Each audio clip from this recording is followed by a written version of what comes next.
la nièce de mon président directeur général m'a renvoyé 45 minutes après avoir pris la direction de l'entreprise. Vous êtes un dinosaure coûteux dont nous n'avons pas besoin, a-t-elle ri. J'ai ramassé ma boîte, j'ai souri et je suis parti. Lundi matin, toute l'entreprise de 110 millions de dollars était paralysée.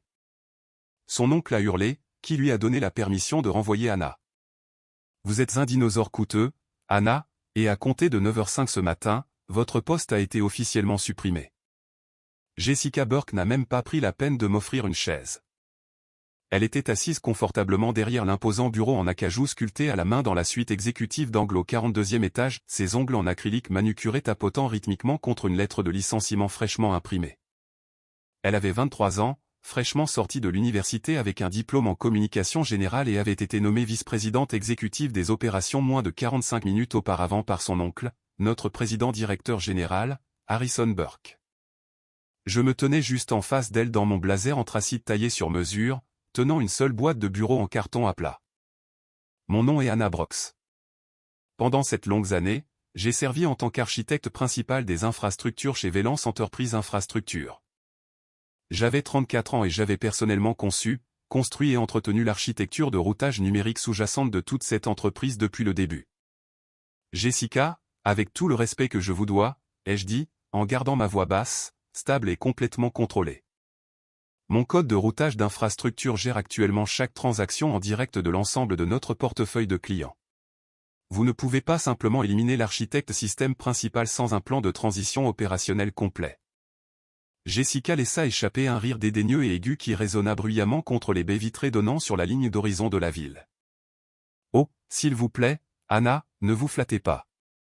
Vous, les employés informatiques de l'ancienne génération, aimez faire comme si écrire du code de serveur était de la chirurgie cérébrale complexe. C'est de la maintenance de base. N'importe qui avec un certificat technique de 2 ans peut appuyer sur un bouton et maintenir un serveur de base de données en état de marche. Votre salaire de 145 000 $ est une ponction opérationnelle inutile sur nos marges de profit trimestrielles. Et nous restructurons toute cette division pour faire place à des talents plus jeunes et plus dynamiques immédiatement. Avant même que je puisse offrir une réponse mesurée, elle s'est penchée en avant et a appuyé sur un bouton d'interphone argenté sur son terminal de bureau.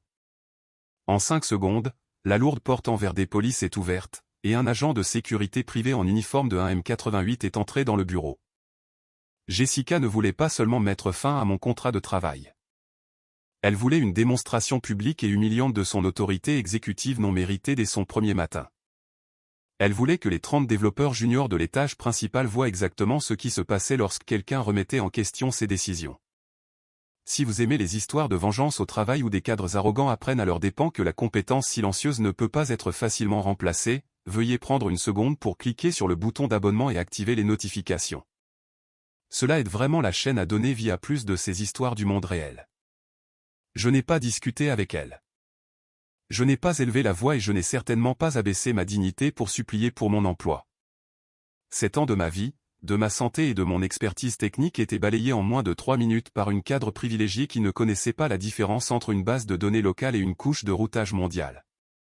J'ai pris le stylo posé sur le bureau, signé l'accusé de réception standard et placé soigneusement mon horloge de bureau en laiton, mes certificats de brevet de système encadré et mon carnet de notes personnelles noir à l'intérieur de la boîte en carton. L'agent de sécurité m'a escorté hors de la suite exécutive et m'a guidé directement dans l'allée centrale de notre étage à air ouverte. 30 membres du personnel junior étaient assis, figés dans leurs chaises ergonomiques, regardant en silence leur architecte principal être conduite vers les ascenseurs comme une menace pour la sécurité. Je pouvais voir la terreur pure dans les yeux de mes ingénieurs juniors. Ils savaient qui maintenait réellement la grille de serveur stable pendant les pannes de minuit, même si la direction exécutive restait complètement inconsciente de cela. J'ai gardé la tête haute, ma colonne vertébrale parfaitement droite et mon expression entièrement neutre. J'ai refusé de donner à Jessica Burke la satisfaction de me voir verser une seule larme ou perdre mon sang-froid. Ce qu'elle a pris pour une acceptation passive était en fait une clarté absolue et glaciale. Alors que les lourdes portes d'ascenseur en métal se refermaient, me séparant de l'étage de l'entreprise, j'ai ajusté la lourde boîte sous mon bras gauche et j'ai discrètement vérifié ma montre-bracelet. L'affichage numérique indiquait exactement 9h12 le vendredi matin. Dans mon esprit, un compte à rebours invisible a immédiatement commencé à s'égrener. Jessica Burke pensait qu'elle venait de supprimer une ligne de dépenses coûteuse d'une feuille de calcul budgétaire pour impressionner son oncle. Elle n'avait aucune idée qu'elle venait de retirer la goupille maîtresse d'une entreprise de 110 millions de dollars. L'air matinal et humide m'a frappé le visage alors que je franchissais les lourdes portes en verre du hall et traversais le parking en asphalte en direction de ma berline. En posant la boîte en carton sur le capot de ma voiture, le poids des 7 dernières années s'est abattu sur moi. J'avais donné les meilleures années de ma vie professionnelle à Valence Entreprise Infrastructure. Lorsque j'ai été embauché pour la première fois en tant qu'ingénieur système de niveau intermédiaire il y a 7 ans, Valence était une start-up technologique en difficulté, opérant dans un bureau exigu avec du matériel peu fiable et des revenus instables. C'est moi qui ai fait des semaines de travail de 90 heures pour reconstruire entièrement leur infrastructure de routage back-end à partir de zéro. Convertissant un réseau local fragile en une plateforme de niveau entreprise capable de traiter des dizaines de milliers de transactions en temps réel chaque minute. J'ai pratiquement tout sacrifié pour cette entreprise. J'ai perdu le compte du nombre de nuits où j'ai dormi sur un lit de camp en métal étroit dans la salle des serveurs poussiéreuses pendant les migrations critiques vers le cloud, réglant des alarmes toutes les 2 heures pour surveiller les journaux de la base de données. J'ai manqué la répétition du mariage de ma jeune sœur parce qu'un pipeline de transactions principales s'est effondré à 3 heures un samedi matin, restant collé à mon poste de travail pendant 36 heures d'affilée pour garantir que le réseau de nos clients ne subisse aucune interruption. J'ai mis ma vie personnelle en attente, négligé ma santé et reporté des projets familiaux. Tout cela parce que je croyais en la loyauté envers l'entreprise. Je croyais sincèrement que si je travaillais plus dur que tout le monde et maintenais une excellence technique silencieuse, la direction exécutive récompenserait finalement mon dévouement. Il y a 3 ans, Véance a fait face à une grave crise de trésorerie après l'échec d'un partenariat international. Le président-directeur général Harrison Burke a convoqué une réunion d'urgence dans la salle de conseil principale.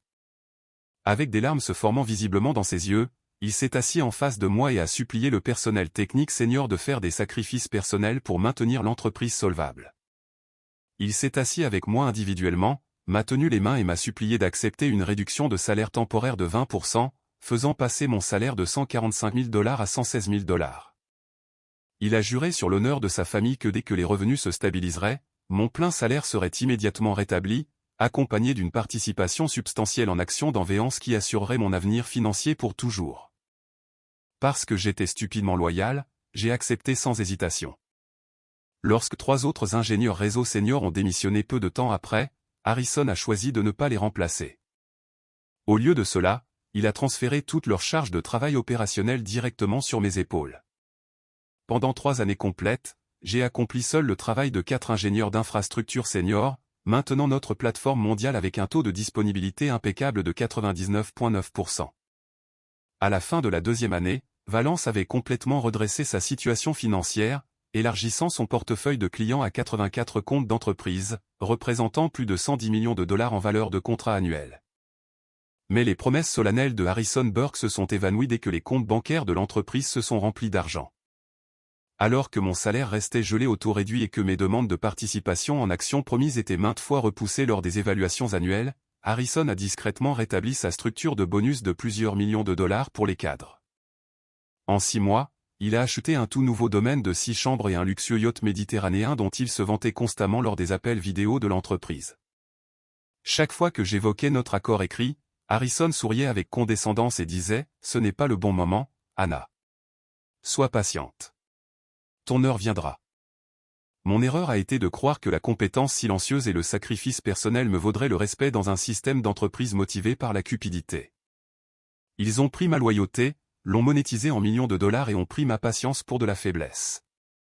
Mais assise dans ma voiture ce vendredi matin, le chagrin émotionnel s'est dissous en une résolution froide et absolue. L'ère de mon sacrifice personnel non apprécié était officiellement terminée.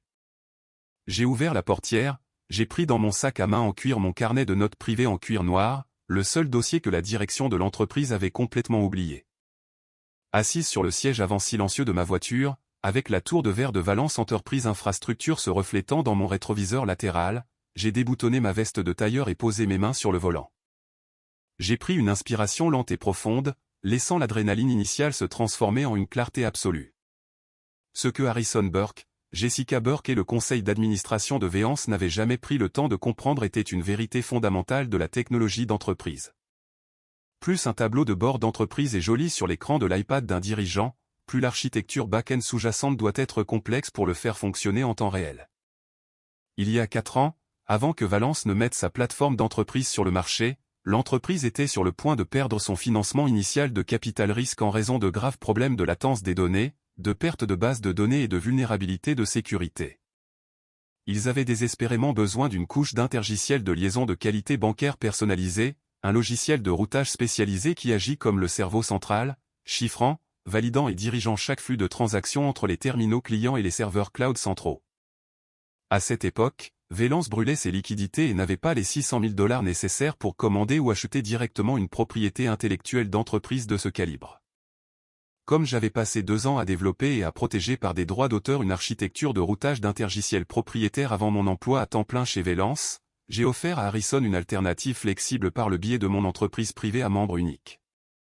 Brox Technology Solutions Société à responsabilité limitée. Ma société privée a accordé à Valence Enterprise Infrastructure une licence d'utilitaire logiciel révocable et non transférable pour intégrer et exécuter mon logiciel propriétaire connu en interne sous le nom de protocole Nexus. Les termes juridiques de cette licence étaient clairs comme de l'eau de roche, rédigés par mon avocat en propriété intellectuelle et signé par Harrison Burke lui-même au cours de sa 2e année en tant que président-directeur général.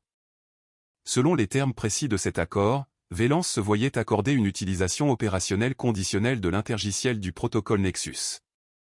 Cependant, comme le code source sous-jacent et les clés de chiffrement restaient ma propriété intellectuelle personnelle, la plateforme nécessitait un jeton de liaison de sécurité hebdomadaire automatisé et obligatoire pour maintenir une autorisation active. Chaque dimanche soir à minuit exactement, mon portail de développeur personnel exécutait un cycle de vérification de clés d'interface de programmation d'application avec les serveurs maîtres de Valence. Sans cette liaison de vérification manuelle provenant de mon portail de développeur personnel, le mécanisme de sécurité intégré du protocole Nexus se déclencherait automatiquement. Si une liaison d'authentification était manquée ou formellement révoquée, la couche d'intergiciel principale entrerait instantanément dans un verrouillage de sécurité à sécurité intégrée. Cela ne détruirait pas les données ni ne corromprait les fichiers du serveur. Au lieu de cela couperait complètement la liaison de données entre les interfaces utilisateurs front-end de Valence et les grappes de bases de données sous-jacentes, verrouillant en permanence chaque pipeline de transactions en direct jusqu'à ce qu'il soit réautorisé par le propriétaire du système. Pour les 84 grands comptes d'entreprises qui faisaient confiance à Valence, représentant plus de $110 millions en valeur de contrat annuel, la plateforme semblait transparente et infaillible. Les entreprises de logistique mondiale, les réseaux de santé régionaux et les groupes de négociation institutionnels comptaient sur notre système pour traiter des milliers de transactions sensibles par minute sans une milliseconde de retard. Ils voyaient de beaux tableaux de bord utilisateurs, des outils de reporting instantané et un flux opérationnel fluide. Ce que Harrison et Jessica n'ont jamais compris, c'est que ces tableaux de bord utilisateurs n'étaient rien de plus que du verre peint reposant sur un moteur puissant. Toute la capacité opérationnelle de cette entreprise de $110 millions reposait entièrement sur le protocole Nexus. Et le protocole Nexus reposait entièrement à l'intérieur de mon portail de développeur privé. Parce que j'avais maintenu ce système si impeccablement pendant des années, gérant chaque renouvellement de clés de chiffrement et chaque liaison de serveur discrètement en arrière-plan sans une seule minute d'interruption non planifiée. La direction de l'entreprise est tombée dans une dangereuse illusion. Ils ont confondu mon efficacité invisible avec un manque de nécessité opérationnelle. Ils considéraient mon salaire comme une dépense excessive, complètement aveugle à la réalité que mon travail était la seule chose qui empêchait toute leur entreprise de s'arrêter brutalement. Lorsque Jessica Burke s'est moquée de moi, affirmant que n'importe qui avec un certificat de codage de 2 ans pouvait appuyer sur un bouton et faire fonctionner un serveur, elle a démontré sa propre ignorance technique stupéfiante.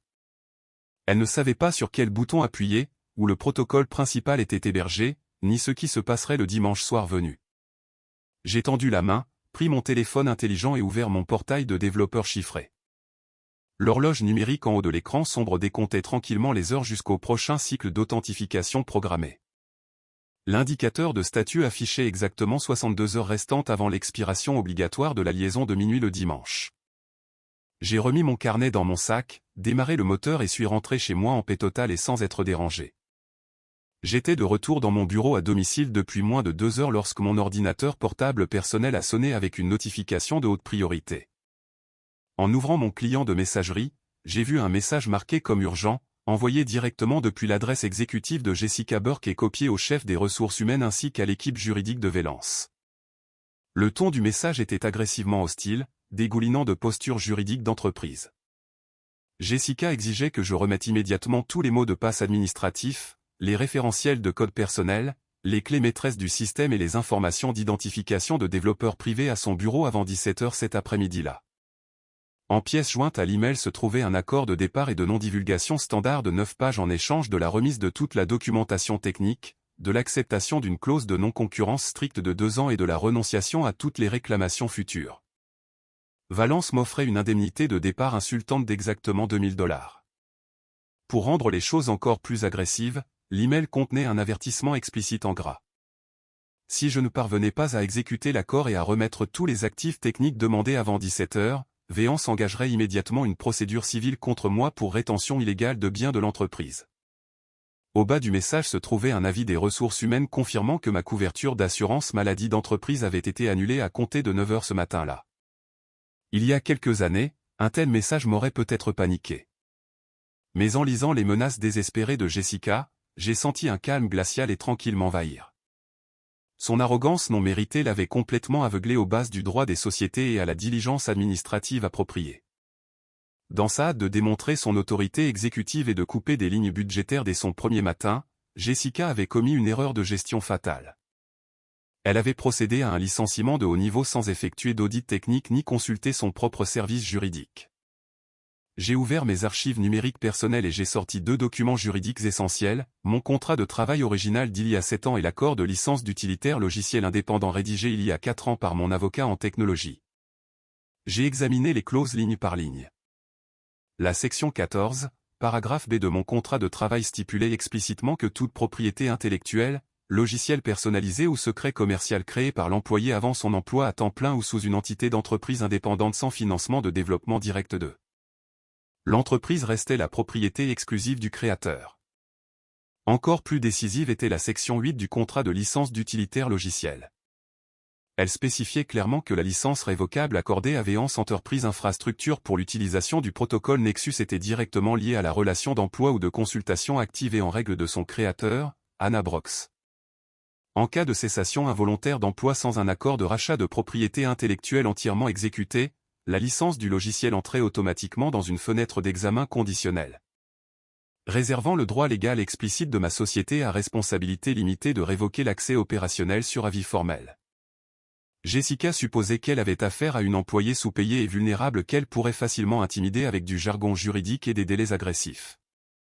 Elle n'avait aucune idée que je possédais un contrat en béton signé par son propre président-directeur général. Elle supposait que chaque logiciel fonctionnant sur les serveurs de Vélance appartenait par défaut à Vélance. Elle n'avait pas audité les registres du système, n'avait pas lu les licences logicielles sous-jacentes et n'avait pas réalisé que le code de base qui faisait tourner l'entreprise de plusieurs millions de dollars de son oncle était loué, et non détenu. Je n'ai pas paniqué, élevé la voix ou passé des appels téléphoniques émotionnels aux ressources humaines.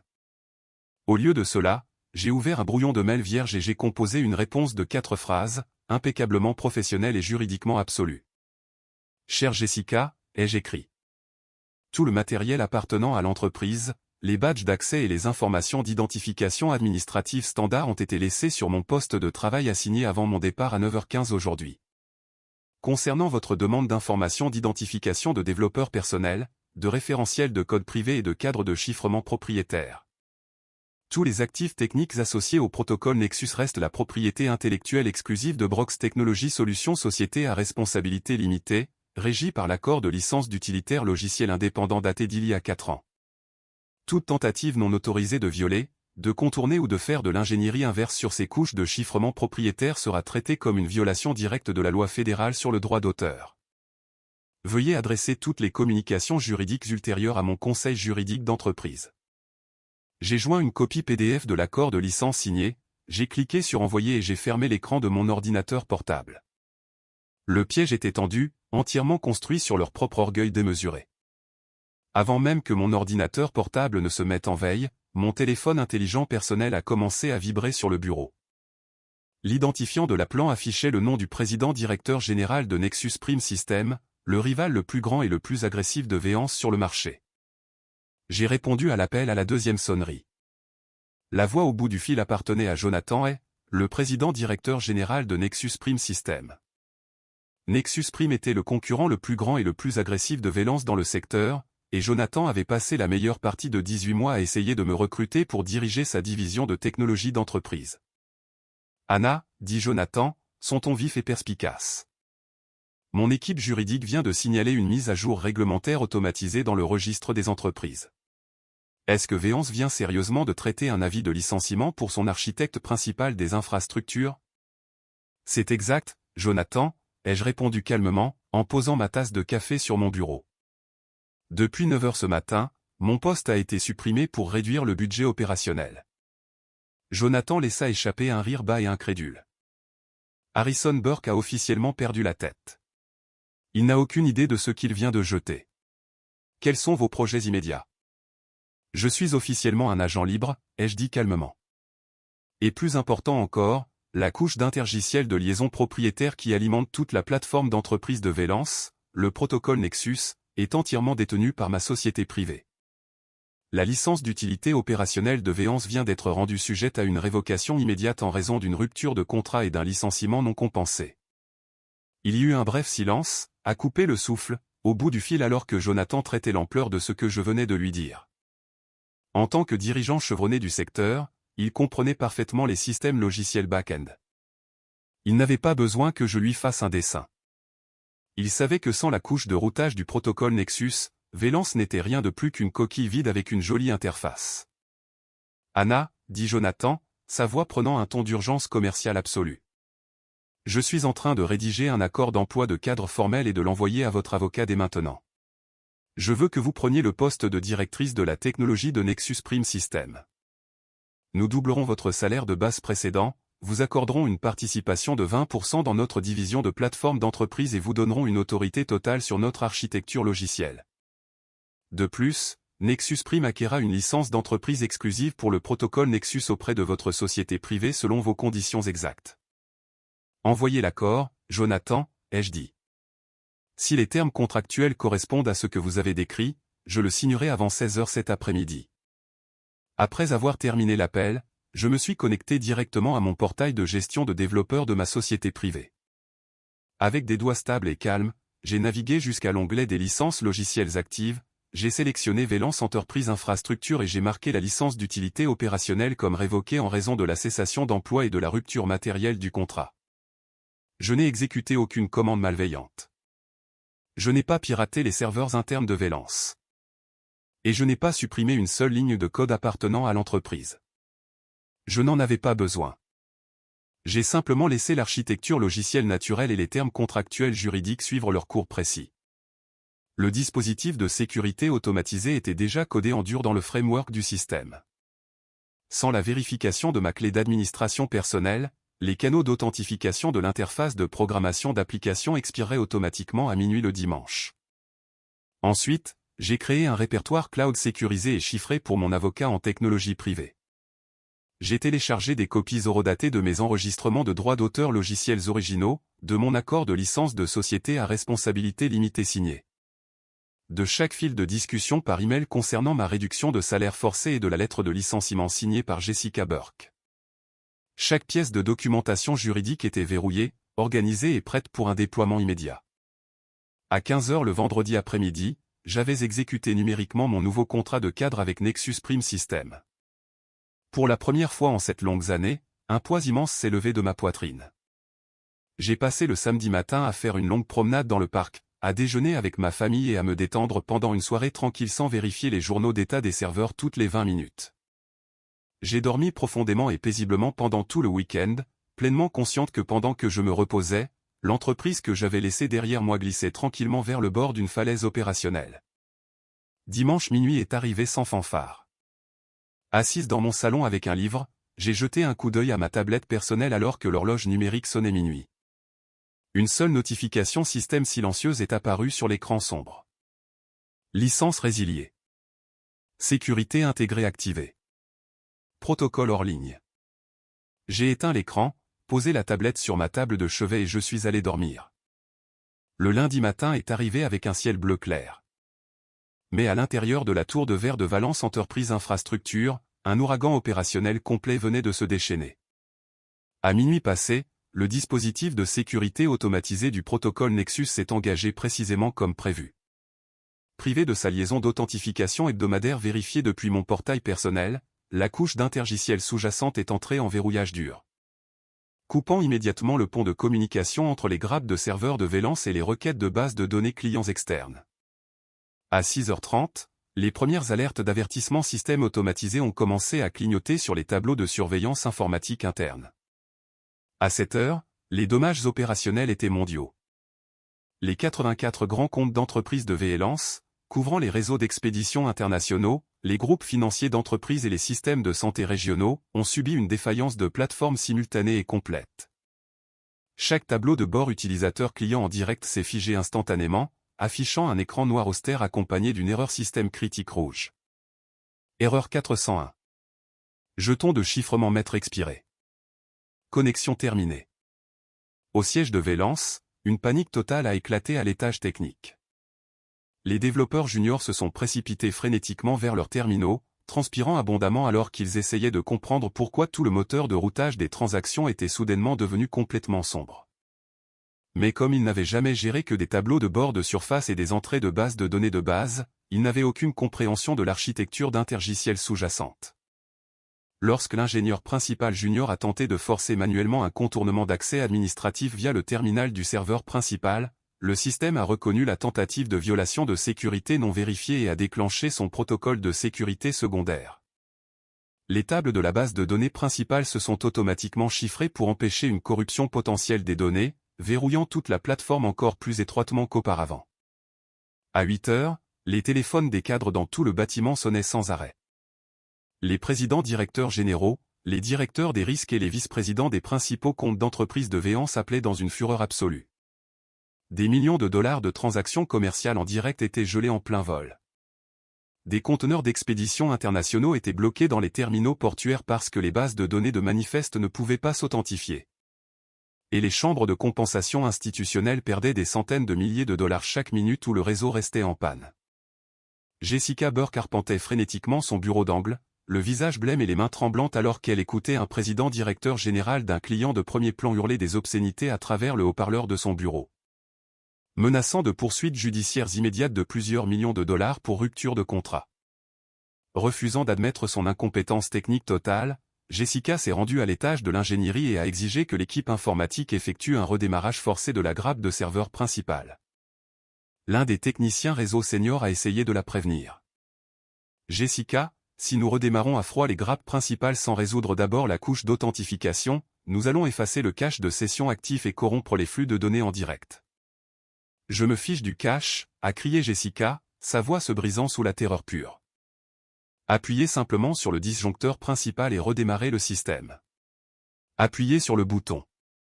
Ils ont exécuté le redémarrage forcé sous ses ordres directs. Le résultat a été catastrophique. Le redémarrage forcé a instantanément effacé le cache de session actif, corrompant des milliers de paquets de données non vérifiés et aggravant le désastre opérationnel de manière décuplée. Ce qui avait été un verrouillage de sécurité était maintenant devenu un cauchemar opérationnel complet. À 8h30, le président directeur général Harrison Burke a été convoqué à une vidéoconférence d'urgence avec le conseil d'administration. Les membres du conseil criaient les uns sur les autres, demandant de savoir pourquoi une entreprise évaluée à plus de 110 millions de dollars avait complètement paralysé toute sa base de clients en une seule matinée. Où est notre architecte principal des infrastructures ? A tonné le président du conseil à travers le haut-parleur de la conférence. Où est Anna Brox ? Mettez-la sur le système tout de suite. Harrison s'est tourné vers sa nièce avec des yeux larges et terrifiés. Jessica, appelle Anna. Fais-la venir ici immédiatement. La voix de Jessica s'est brisée en un murmure à peine audible. Je ne peux pas, oncle Harrison. Je l'ai licencié vendredi matin. J'ai révoqué ses accès et annulé son assurance maladie. Harrison a regardé sa nièce avec une horreur absolue, la couleur se drainant complètement de son visage alors que la réalité écrasante le frappait enfin. Il a soudainement réalisé que l'ensemble du pipeline opérationnel, les 84 comptes d'entreprise et la valorisation de 110 millions de dollars de Vélance n'avaient jamais appartenu à l'entité corporative.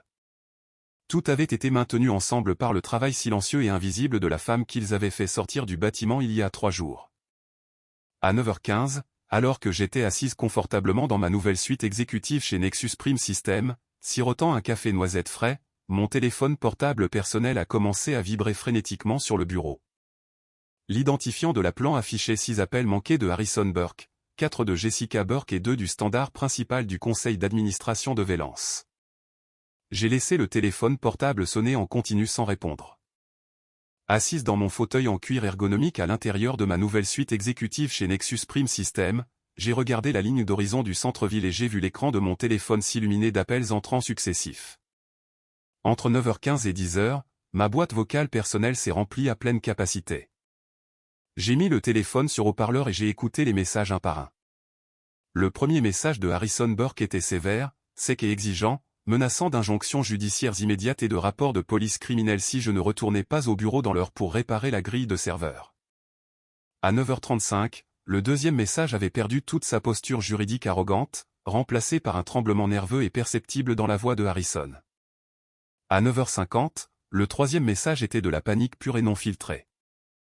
Il sanglotait pratiquement dans le microphone, offrant de doubler instantanément mon salaire de base, de payer une prime à la signature en espèces de $100 000 et de licencier publiquement Jessica Burke avant midi si seulement je me connectais à mon portail de développeur et restaurais la liaison d'authentification de l'intergiciel. À 10h15, Harrison Burke, le conseil d'administration de Vélance Enterprise Infrastructure et leur conseiller juridique principal ont demandé une vidéoconférence d'urgence. J'ai accepté l'invitation à la réunion, rejoignant le flux vidéo directement depuis ma nouvelle suite de directrice de la technologie. Lorsque mon flux vidéo s'est connecté, j'ai été accueilli par une image dramatique de défaite absolue. Harrison Burke était assis à la tête de la table de la salle de conseil poli, sa cravate en soie desserrée, sa chemise trempée de sueur et ses mains tremblant violemment. Assise à côté de lui se trouvait Jessica Burke, les yeux rouges, le visage strié de larmes, regardant fixement la surface de la table. Autour d'eux sur les moniteurs muraux se trouvaient 6 membres du conseil au visage sévère, leurs expressions froides, furieuses et inflexibles. Anna, Dieu merci, vous avez rejoint l'appel, halta Harrison, se penchant agressivement vers le microphone de son bureau. Nous subissons une urgence système catastrophique. Toute la couche d'authentification de l'intergiciel s'est effondrée. Nous avons besoin que vous réentriez vos informations d'identification maître et que vous exécutiez la liaison de sécurité manuelle immédiatement. Nous pouvons finaliser votre nouveau package de rémunération et votre structure de bonus dès que le réseau de l'entreprise sera de nouveau en ligne. J'ai regardé directement dans l'objectif de la caméra, gardant ma posture droite, mon expression illisible et ma voix complètement calme. Harrison, il n'y a pas d'urgence système, ai-je dit doucement. Le protocole Nexus fonctionne exactement comme prévu. Mon entité privée, Brox Technology Solutions Société à responsabilité limitée, a formellement révoqué la licence d'utilitaire logiciel de Vélance avec effet immédiat suite à mon licenciement vendredi matin. Cette licence logicielle nécessitait une relation d'emploi active et en règle. Lorsque votre vice-présidente des opérations a mis fin à mon emploi sans exécuter un accord de rachat de propriété intellectuelle, les droits d'utilité de la plateforme ont expiré. Toute tentative de votre personnel informatique interne de violer, de redémarrer de force ou de faire de l'ingénierie inverse sur ce protocole chiffré est une violation directe de la loi fédérale sur le droit d'auteur. Un silence lourd et suffocant s'est abattu sur la conférence téléphonique. Le président du conseil, un investisseur imposant qui contrôlait 60% des droits de vote de l'entreprise, s'est penché vers sa caméra. Harrison, a-t-il rappé, sa voix dégoulinant de colère. Avez-vous, oui ou non, vérifié que notre entité corporative possédait la propriété intellectuelle sous-jacente de notre cadre d'exploitation principal? Harrison a trébuché sur ces mots, balbutiant de manière incohérente dans le haut-parleur. Nous avons supposé que le contrat de travail standard couvrait toute la production technique du personnel d'architecture senior. Vous avez supposé? A tonné le président, le coupant net. Il a tourné son regard dur vers mon flux vidéo. Mademoiselle Brox, que faudra-t-il pour licencier à nouveau le protocole Nexus à Vélance sur une base d'urgence dès maintenant? Nommez vos conditions. Ce n'est pas une question de prix, monsieur le président, ai-je répondu calmement. Depuis 8 heures ce matin, j'ai officiellement assumé le rôle de directrice de la technologie chez Nexus Prime System. De plus, 3 des plus grands comptes d'entreprise de Vélance, y compris votre principal partenaire logistique international, ont déjà exercé leur clause d'annulation de contrat d'urgence en raison de la panne de service catastrophique d'aujourd'hui. Ils ont exécuté des accords d'entreprise pluriannuels avec Nexus Prime Systems et migrent actuellement leur flux de données vers notre infrastructure sous ma supervision technique directe. En entendant cela, Jessica Burke s'est complètement effondrée, éclatant en sanglots bruyants et hystériques. Elle nous a sabotés, a crié Jessica, pointant un doigt tremblant vers la caméra vidéo. Elle a planifié tout cet effondrement. Elle a pris notre entreprise en otage exprès. Elle devrait être arrêtée et poursuivie. Le président du conseil a frappé du poing sur la table de la salle de conseil si fort que le flux audio s'est déformé. Silence, Jessica, a-t-il tonné. Vous avez fait sortir notre architecte principal du bâtiment vendredi matin pour économiser quelques centimes sur une feuille de calcul budgétaire sans effectuer d'audit technique ni lire un seul contrat de licence de logiciel. Vous avez détruit toute la capacité opérationnelle de cette entreprise en moins de 72 heures. Le président s'est tourné vers Harrison et a ordonné, Harrison, escortez votre nièce hors du bâtiment immédiatement. Son emploi est terminé, avec effet immédiat. Harrison m'a regardé à travers l'écran avec des yeux vides et complètement brisés. Anna, s'il vous plaît, nous vous paierons ce que vous voulez. $1 demi-million, des actions, n'importe quoi. S'il vous plaît, ne nous faites pas ça. J'ai regardé Harrison Burke dans les yeux pour la dernière fois. Il y a 3 ans, Harrison, j'ai accepté une baisse de salaire de 20% pour maintenir votre entreprise en vie. Je vous ai donné 7 ans de ma vie et j'ai fait confiance à votre promesse personnelle que ma loyauté serait récompensée. Vous avez oublié que la loyauté est une voie à double sens. Vous avez choisi la cupidité et le népotisme plutôt que la compétence technique. Et maintenant, vous devez vivre avec les conséquences naturelles de ce choix. Sans attendre de réponse, j'ai tendu la main, j'ai cliqué sur le bouton de déconnexion rouge de mon moniteur et j'ai mis fin à l'appel pour toujours. À la fin de cette semaine fatidique, les retombées opérationnelles totales pour Velance Enterprise Infrastructure ont été rapides, absolues et entièrement irréversibles. Privé de la couche d'intergiciel du protocole Nexus et totalement incapable de faire de l'ingénierie inverse sur l'architecture cryptographique complexe sans mes clés sources maîtresses. La plateforme d'entreprise principale de Velance est restée complètement sombre pendant 4 jours ouvrables consécutifs. Faisant face à des centaines de millions de dollars de poursuites judiciaires en cours pour rupture de contrat, à des amendes réglementaires massives et à une publicité industrielle toxique. Plus de 80% du portefeuille de compte d'entreprise de Velance a officiellement annulé ses contrats de service le jeudi après-midi. La valorisation financière de l'entreprise s'est effondrée du jour au lendemain, forçant le conseil d'administration à arrêter immédiatement la négociation des actions publiques, à déposer une demande d'insolvabilité d'entreprise d'urgence et à lancer une vente de liquidation forcée des actifs pour couvrir leurs responsabilités légales stupéfiantes. Les retombées personnelles pour la direction de l'entreprise ont été tout aussi rapides et impitoyables. Harrison Burke a été dépouillé de tous ses privilèges de direction et évincé par le conseil d'administration dans la disgrâce totale. Il fait maintenant face à de multiples poursuites en responsabilité personnelle de la part des principaux investisseurs institutionnels pour négligence grave et manquement à l'obligation fiduciaire. Le bref et désastreux mandat de Jessica Burke en tant que vice-présidente exécutive des opérations est rapidement devenu une histoire édifiante notoire dans les cercles de gestion d'entreprise. Sa réputation professionnelle dans le secteur de la technologie et du génie logiciel a été détruite de façon permanente, garantissant qu'aucune entreprise de renom ne lui offrirait plus jamais un poste de direction. Pendant ce temps, dans les bureaux exécutifs ensoleillés de Nexus Prime Systems, notre transition opérationnelle a été exécutée avec une précision d'école. Au cours des 30 jours suivants, mon équipe d'ingénieurs et moi avons réussi à intégrer 62 des anciens comptes de Velance Enterprise, intégrant de manière transparente leur flux de données de transactions en direct dans notre nouvelle architecture de plateforme étendue, alimentée directement par le protocole Nexus. En vertu de notre nouvel accord de licence d'entreprise, ma société privée reçoit d'importantes redevances trimestrielles pour l'utilisation du logiciel, assurant mon indépendance financière de façon permanente.